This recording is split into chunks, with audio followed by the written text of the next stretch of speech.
حضرت لقمان حکیم جن کے نام سے قرآن میں سورہ لقمان ہے، رنگ کے کالے تھے،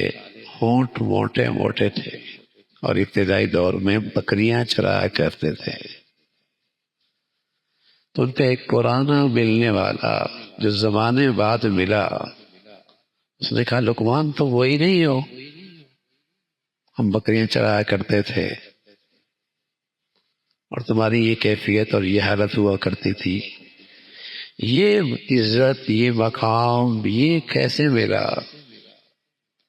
تو فرمانے لگا اور تو میرے اندر کچھ نہیں ہے، ہاں ایک خوبی یہ ہے کہ میری زندگی فضولیات سے محفوظ ہے۔ فضول سوچنا، فضول بولنا، فضول دیکھنا اور فضول کرنا،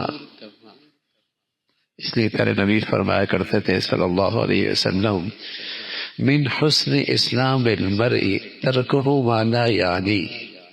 مسلمان کا اسلام بڑا خوبصورت ہے جب وہ فضولیات سے دور ہو جائے، لا یعنی چیزوں سے جس کا نہ دنیا میں فائدہ نہ آخرت میں فائدہ۔ ایسے لغویات سے احتیاط اور اعراض، یہ بہترین مسلمان، اس کا اسلام بہت خوبصورت۔ اچھا یہ سبق مسلمانوں کو سیکھنا چاہیے تھا، لیکن دنیا میں آج باطل اپنی زندگی کا ہر لمحہ کسی بامقصد کام میں استعمال کرتا ہے،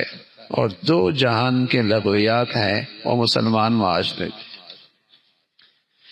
جو فضول چیزیں ہیں وہ مسلمان معاشرے کا حصہ بن رہی ہیں،